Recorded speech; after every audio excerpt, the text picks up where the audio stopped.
morning and welcome to another edition of the Auditing Insanity Newscast. I'm Jim Finch and I'll be your host for two stories about Jose Chille DeCastro. One story about the continued insanity surrounding the Karen Reed murder trial, and of course a look at the GoFundMe market. Jose DeCastro's grand return to live streaming was, grand? Last night. It reminded me particularly of what we missed from the last 110 days or so without him. Sadly, that wasn't much. By the end of the first hour, I was done, giving up on his madness and having to watch the rest later on at 2x speed to see if there was anything new.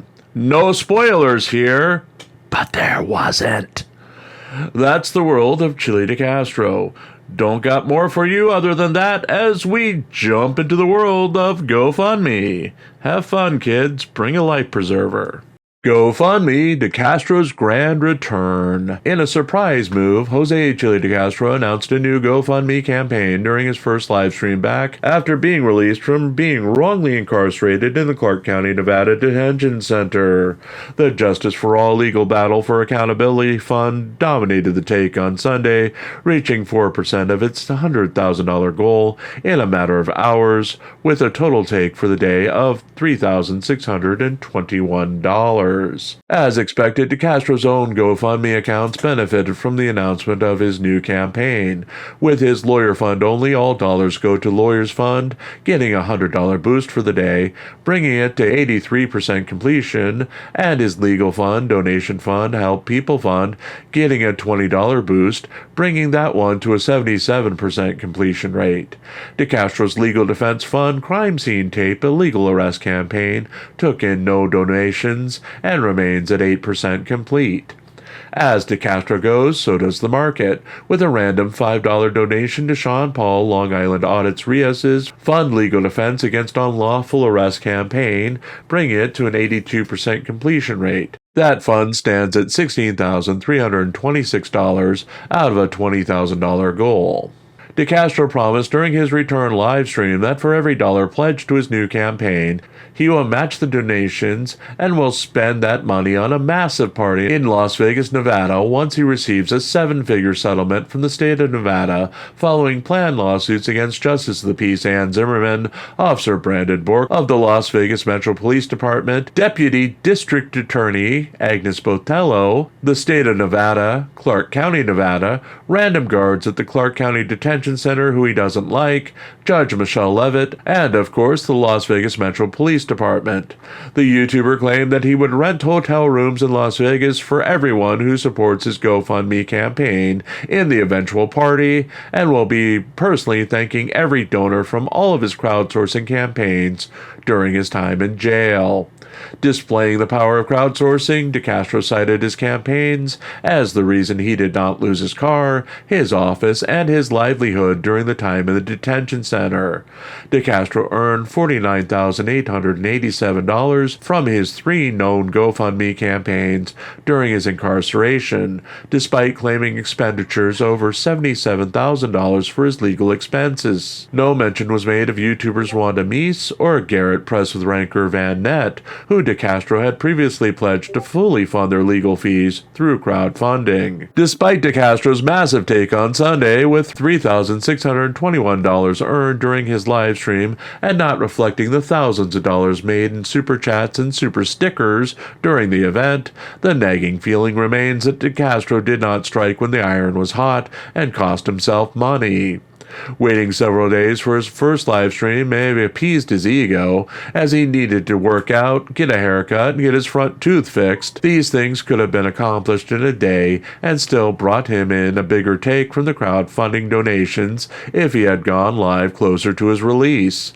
DeCastro also made the mistake of not giving out his actual URL to his new GoFundMe campaign.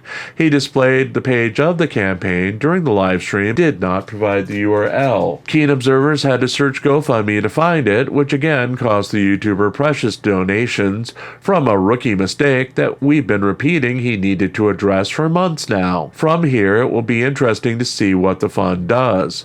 As Elmo's recent failed Bring Back Auditing America campaign started with big day one gains recently, but immediately fell off a cliff and was suspended by the YouTuber after being frozen for a week after the initial interest waned. DeCastro pocketed $3.6K, a great take for a first day, but it'll be interesting to monitor as day one interest fades. If you'd like to join our daily hate watcher who keeps us reporting on the GoFundMe markets every day, welcome back, Anonymous. We do have a GoFundMe of our own. All proceeds go to keeping the lights on, eating, and writing new stories to feature here and on ReallyCoolSite.org.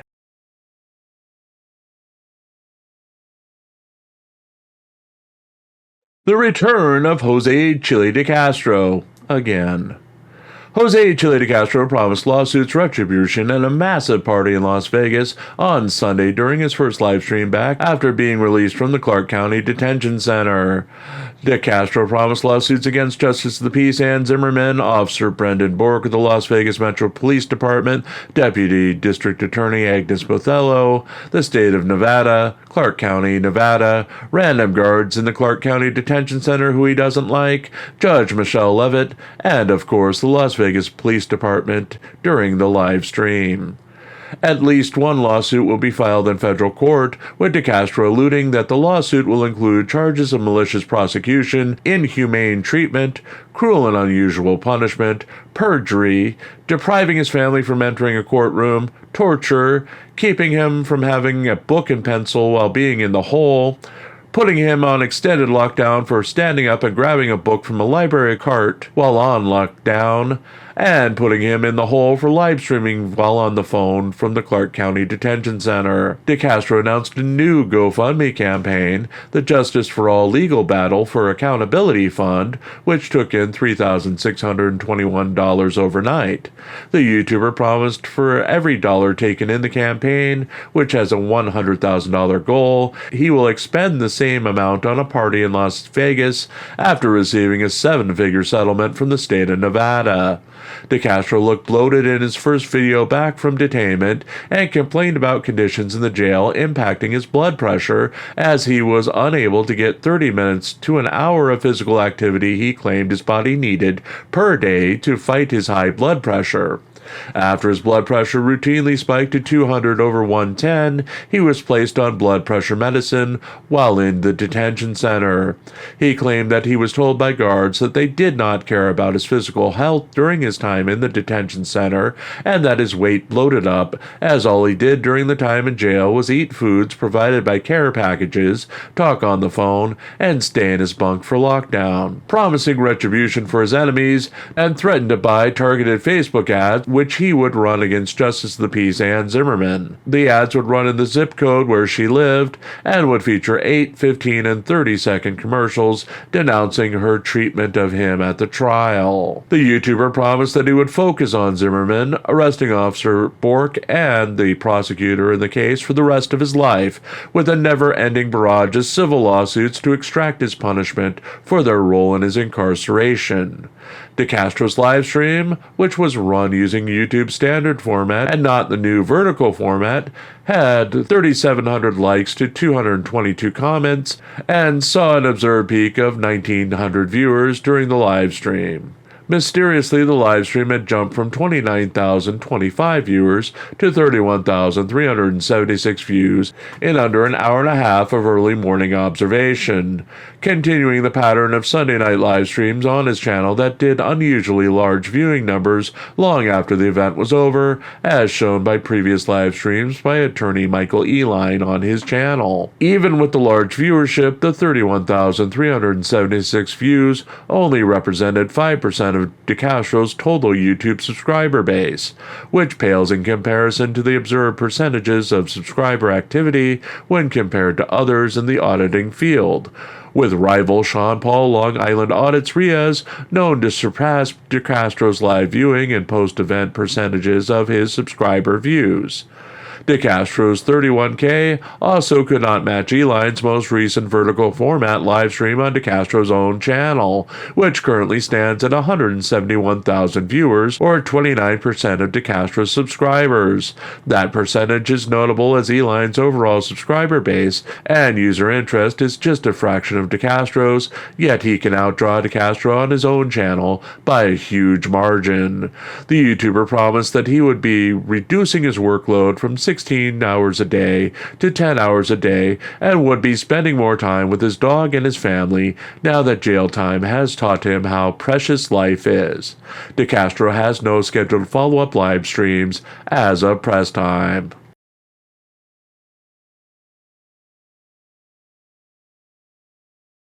Man dressed as rubber duck protests D&E pizza. A heavy-set man wearing a Halloween outfit simulating himself riding a rubber duck walked the streets of Canton, Massachusetts on Saturday, handing out customly printed mini rubber ducks with the message "Colin did it" printed on their bases in front of the D&E Pizza and Sub shop. D&E Pizzas and Subs is owned by Canton Select Board member Christopher Albert, the brother to Brian Albert, whose former home was the location of the alleged murder of police officer John O'Keefe in 2022. O'Keefe's murder was at the center of the recent Karen Reed murder trial, which resulted in a hung jury 2 weeks ago. The protester was apparently trying to promote the defense theory, which was not allowed to be entered at Reed's trial, that Christopher Albert's son Colin joined his uncle Brian Albert and ATF agent Brian Higgins in beating O'Keefe to death the night Karen Reed is alleged to have hit him with her SUV and left him to die in the snow. The trio apparently deciding to murder O'Keefe as Higgins had entered into an affair with Reed, accepting a kiss from her at O'Keefe's home in a gathering before O'Keefe's death, and exchanging a series of intimate texts. Higgins allegedly became enraged at seeing O'Keefe and Reed together at a bar earlier in the night as motivation for the murder. Police arrived on scene to monitor the situation and remained for hours after the man left. The same shops in the area were the scene of a recent, apparently planned altercation by Aidan Turtleboy Kearney, who claimed he was in the Canton area with his girlfriend to have dinner across the street from D&E Pizza when he was confronted by members of the Albert and McCabe families last month. Kearney is accused of felony witness intimidation charges from incidents where he is alleged to have harassed Albert last year outside of his D&E Pizza shop. The award-winning journalist wrote on his Twitter account in response to Kathleen Howley's post about the rubber duck-wearing man's actions on the Canton Community Voices Facebook group. "Hey Kathleen, if you think this is about rubber duckies, you're just an ignorant bitch. We will continue to monitor future protests and Kearney's involvement in the rubber duck campaign as more information is obtained."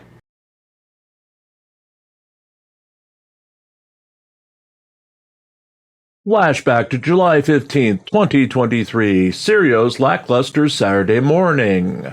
Those that follow Glenn Serio noted how far the YouTuber has fallen as the former king of confrontation meekly live-streamed from an accident scene in Seattle early Saturday morning. The accident involved a silver car and a patrol car owned by Seattle-based Fortress Security Services, with Serio claiming that the Fortress car was at fault in the accident. After briefly interacting with the driver of the Fortress vehicle, Serio meekly stood around the scene, breathing heavily, seemingly having trouble walking during the 1 hour and 3-minute live stream.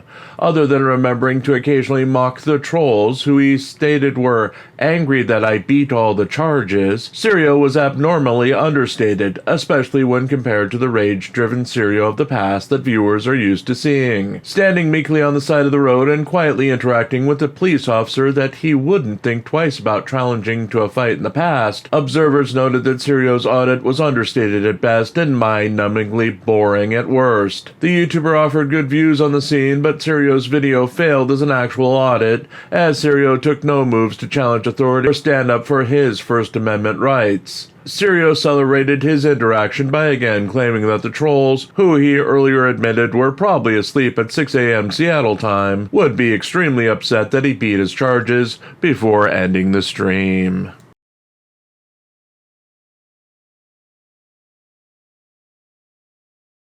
A duck. Yes, a duck. A duck and a flashback to Glen Serio. How about dem apples, babies? It totally isn't me avoiding the elephant or field mouse in the room with the multi-stories featuring the return of Jose Chille DeCastro. He returned. He's suing the world beyond. He is not suspicious at all. Live stream last night. Yeah. Picked up 9,000 viewers since 3 a.m. Nothing to see here, folks. Let's move on. No end credit scene tonight, as we've been battered by storms on and off all afternoon, which is why the live stream was canceled. So we'll pick up with you tomorrow, and I'll be fixing my microphone as for some reason I am blasting through the cosmos. Talk to you in the morning.